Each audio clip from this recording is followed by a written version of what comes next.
Christopher Walken is undoubtedly a multifaceted actor. Over his career, he has collaborated with numerous esteemed directors, given the internet a variety of memes, captivated millions of viewers with his profound monologue about two mice in the movie Catch Me If You Can, and instilled fear while remarkably spending 80% of screen time headless. Even more impressive is that the films in which Walken starred as the lead can be counted on one hand. In the sense of how a predominantly supporting actor can become a national favorite, Walken's comparison might only be Woody Harrelson. Although I've already dedicated a video to the latter, it's now time to tell Christopher Walken's story. Enjoy the watch. Christopher Walken was born on March 31st, 1943 in Queens. Curiously enough, the actor's real name is Ronald. Throughout his childhood and the majority of his youth, he was known as Ronald, until he finally opted to use the alias Christopher, the name given to him by American cabaret actress Monique Van Voren, while Walken performed as a backup dancer in her shows. The new name seemed more striking to him, and from then on he decided to go by Christopher. Yet his relatives continued to call him Ronald to this day. Walken's parents were immigrants, so they often paused between words in conversation as English wasn't their first language. The actor attributes his distinctive speaking style, which is often parodied, to this influence. In his youth, Walken decided to pursue the arts, and as a teenager, he began working part-time at a circus, participating in various acts. Upon finishing high school, Christopher enrolled in university, only to drop out after a year and head to Broadway, where he became involved in a range of musicals. In 1972, his success on Broadway transitioned him to television, where he landed the leading role in the film The Happiness Cage. Unfortunately for Walken, the movie failed to generate any significant excitement, and received a rather chilly reception from critics and audiences alike, as evidenced by a slew of negative reviews. After such a debut, Walken took a 5-year hiatus from film and focused solely on theater, until in 1977 Woody Allen invited Christopher to appear in his film Annie Hall. Walken's role was small but bright and memorable. The film was warmly received by the audience, and aside from enthusiastic reviews, it grossed $38 million at the box office with a $4 million budget. It also received 5 Oscar nominations, 4 of which resulted in wins, including Best Picture. Christopher Walken being frequently mentioned in the complimentary reviews of Annie Hall positively impacted his film career and caught the attention of more people, including film studios. At one point, Walken was seriously considered by George Lucas for the role of Han Solo, but ultimately the director chose Harrison Ford. Nevertheless, Walken's film career was just beginning to gain momentum, and in 1978, he shared the screen with Robert De Niro and Meryl Streep in The Deer Hunter. Once again, the film was a major success. In addition to high audience attention that allowed the film to gross $48 million at the box office with a $15 million budget, The Deer Hunter also enjoyed the love of critics and received 5 Oscars, among which was again a win for Best Picture. Unlike Annie Hall, Walken's contribution to the film's success was more apparent this time, as he played a supporting role for which he also won an Oscar, thus becoming the only member of the film's cast who received an Academy Award, despite the fact that both Streep and De Niro were also nominated for Oscars for their roles. After such a string of successful films, the number of offers began to increase rapidly. In 1980, the actor appeared in 2 films, the war drama The Dogs of War and the western Heaven's Gate. Despite the fact that both films were overlooked by various film awards, they were nevertheless warmly received by the audience and received many praiseworthy reviews. In 1981, Walken, whose acting talent was already obvious to many, managed to surprise the audience with his choreographic abilities, appearing in the musical Pennies from Heaven. Until then, only those who were familiar with his work on Broadway knew about the actor's dancing skills, and there were few such viewers, but in Herbert Ross's musical, he was finally able to please a wider audience with his dances. The film itself, however, mainly appealed to critics more than viewers. From dancing and life-affirming musicals, the actor moved on to more gloomy works and in 1983 starred in David Cronenberg's thriller, The Dead Zone.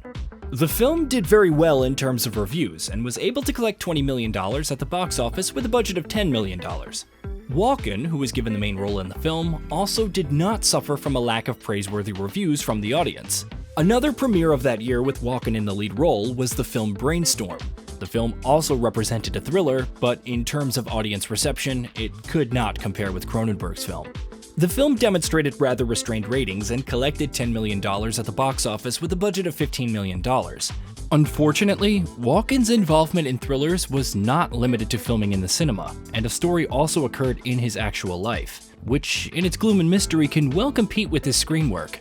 The main female role in the film Brainstorm was played by actress Natalie Wood, aka Natalie Zarenko, an actress of Russian-Ukrainian origin for whom participating in the film Brainstorm was an attempt to return her once successful acting career. Meeting Wood turned into an unpleasant period in Walken's life, which the actor himself does not like to remember. And what is surprising, Wagner was also involved in this story, but not the one many might think of, but Natalie Wood's husband, actor Robert Wagner. During the filming of the movie, Wood and Walken began to closely communicate, and the actress invited him to go sailing on a yacht with her husband, also an actor, Robert Wagner. At the end of November, all three went on a small trip during which Wood disappeared, and after some time, her body was found in the water off the coast of Santa Catalina. After a 2-week investigation, the police ruled the actress's death as an accident. Besides Walken and Wagner, the yacht's captain, Dennis Davern, was also a suspect in the case. Despite the fact that the testimonies of all three participants of the events differed, this did not cause any suspicion from the police, and the case was quickly closed. Only after some time, Walken made a brief statement to the press about the incident, saying that in this story he relies on the official version of the police, which stated that the actress slipped and fell into the water. The actor himself, according to his statements, was asleep at the moment and found out about everything when the yacht's captain woke him up. In 2011, the case was reopened, and the main suspect in it was the actress's husband, Robert Wagner, who, according to the police, was of a jealous nature, and on that fateful evening, he was jealous of Wood for Walken, as a result of which, in a fit of anger, he could have committed a crime. At least, the yacht's captain in his memoirs released in 2009 told that he heard Wagner and Wood arguing on the deck about something. But this version did not go beyond conjectures, and in the end, the case was again suspended due to lack of evidence. As for Walken, all suspicions were lifted from him, as the yacht's captain confirmed the actor's version that he was asleep in his cabin during Wagner and Wood's quarrel. Despite such a terrible story, it seemed that it did not significantly affect Walken's career, and he continued to actively act, giving some of his best roles.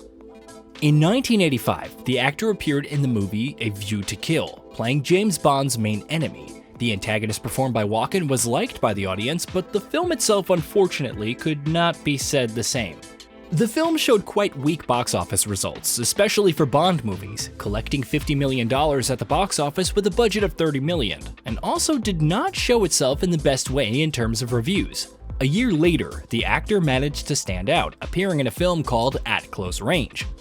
Despite the fairly modest attention from the audience, the film received a large number of positive reviews, many of which praised Christopher's performance and the young Sean Penn, who also played one of the key roles in the film. By the end of the 80s, however, Walken had slowed down a bit. No films with his participation were still coming out with enviable regularity, even more so. But the quality of these films do not match their quantity. Mostly, these were inconspicuous films with not the most memorable characters performed by the actor.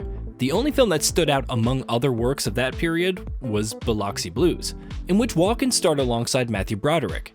The film was awarded high ratings from the audience and also grossed over $50 million at the box office with a budget of $20 million. The actor started the 90s royally, in the literal sense of the word, starring in a crime drama called King of New York, telling the story of a gangster who takes control of the entire criminal business of the city, while destroying everyone who disagrees with his ambitions. The film, however, showed far from royal box office results, limiting itself to $2 million at the box office, but it thrilled both viewers and critics who considered Walken's role in the film to be one of the best in his career. At the same time, Walken decided to experiment with genres and changed the criminal theme to comedy, appearing as the host in one of the episodes of the comedy show SNL.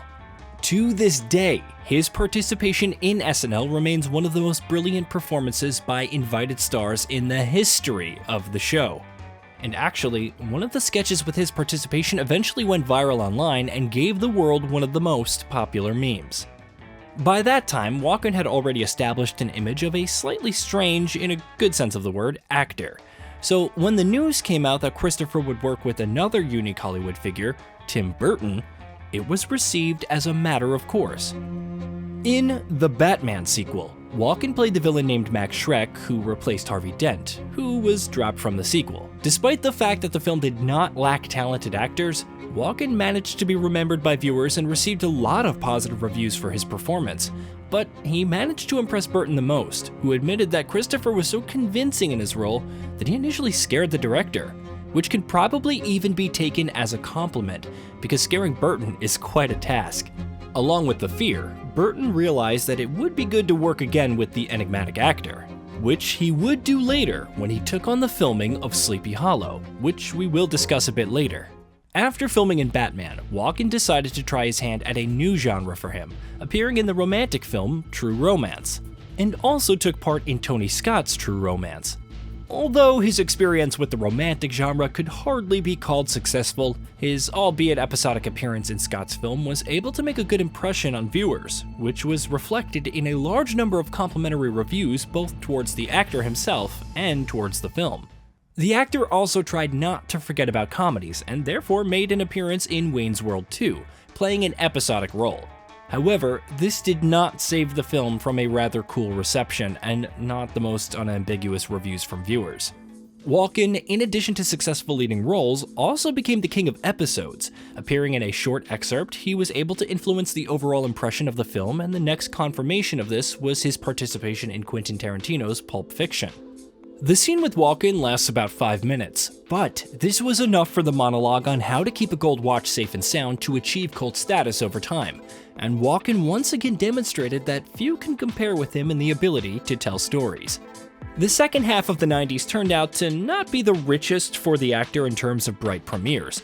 Among his new works were those that were noticed in a positive way by both critics and viewers, but they did not attract wide attention. Among the most successful works of that period, films such as Suicide Kings and Mouse Hunt can be noted. In the latter, Walken was given only an episodic role, as in the 1998 film Blast from the Past. Despite the fact that in each of these films Walken looked organic, viewers began to get the feeling that the actor seems to play himself in them, and his character did not have that very zest that was characteristic of his earlier heroes. But in 1999, the actor reunites with Tim Burton, who once made a strong impression on him, to play the Headless Horseman in the film Sleepy Hollow.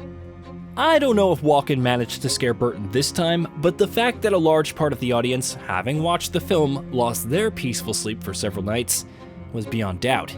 In addition to the fact that the horror genre was not typical for Walken, the actor, who was famous for his ability to tell stories, did not utter a single word in the film. This did not prevent the film from becoming one of Walken's best works and receiving high ratings, both from viewers and from critics. At the beginning of the 2000s, Walken receded into the shadows and began to appear more and more often in secondary roles. At the same time, despite the secondary nature of these roles, his appearances were still memorable for the audience, and in some cases, such as in the film America's Sweethearts, Walken's episodic appearance for many viewers was the only plus of the picture.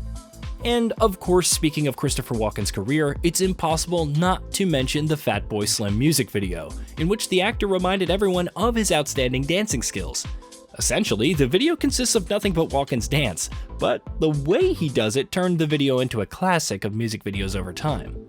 Walken didn't stop there and continued to surprise viewers, but now on the big screen, appearing in Steven Spielberg's 2002 film Catch Me If You Can. Walken, whose career by that point could be called lengthy and rich with remarkable work, delivered one of his best performances, and in my opinion, perhaps the best. In addition to audience recognition, the actor was also nominated for an Oscar for Best Supporting Actor, eventually losing the award to Chris Cooper for his role in Adaptation. Looking a bit ahead, one could probably say that Catch Me If You Can was the peak of Christopher Walken's career. Undoubtedly, there will be great projects in his filmography, but none of them will be able to approach the level that he demonstrated in Spielberg's film. Nevertheless, Walken did not just intend to rest on his laurels and actively participated in various projects, continuing to settle for supporting roles. In 2003, he unsuccessfully dropped by the set of the movie Geely, which turned out to be a devastating failure, the reasons for which I discussed in a video about Ben Affleck. But at the same time, there were more successful projects among the actor's new works, such as the movie The Rundown, which, although it flopped at the box office, received mostly positive reviews from both critics and viewers. After Walken finally became comfortable with the supporting actor persona, the number of projects he was involved in increased manifold. In 2004, he once again worked with Tony Scott, starring in the film Man on Fire, and the actor started to appear in several films per year. Among them, Wedding Crashers, Click with a Remote in Life, and The Stepford Wives gained the most popularity. In 2010, Walken briefly returned to crime dramas, appearing in the film Kill the Irishman. And as audience ratings showed, this comeback turned out to be quite successful, although absolutely unprofitable with box office collections of $1 million and a budget of $12 million. In 2012, the actor delighted viewers with two excellent films, first appearing alongside Al Pacino in Stand Up Guys, and then appearing in Martin McDonagh's Seven Psychopaths. Both films were warmly received by viewers and received high ratings. Another pleasant surprise for viewers was Walken's appearance in the film Eddie the Eagle, released in 2015. The film received a lot of praise and became one of the best premieres of that year. After that, the actor could be seen on the big screen only occasionally, and those few works were limited to episodic appearances, as was the case with the films The Jungle Book and War with Grandpa. Notably, throughout his long career, the actor has intentionally or not avoided appearing in series, and was only in 2020 that he decided to add such projects to his filmography, having starred in the series The Outlaws, and then appearing in Ben Stiller's directorial project Severance, which is currently his latest project. The next film featuring the actor will be the second part of Dune, the premiere of which is set for November 1st of this year. Christopher Walken is undoubtedly one of the most extraordinary personalities in Hollywood.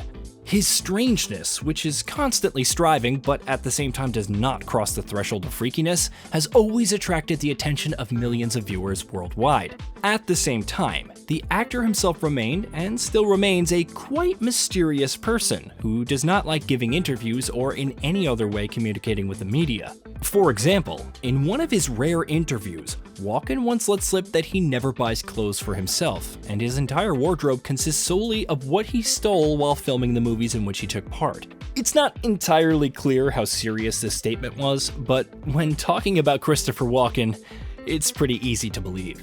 I have always thought that to be memorable to the viewer, playing the lead role in a film is a task that is not always achievable, but at the same time, relatively uncomplicated. But to receive universal acclaim and delight, playing a secondary role, only a few can do that. And it can be confidently said that Walken is clearly one of such actors.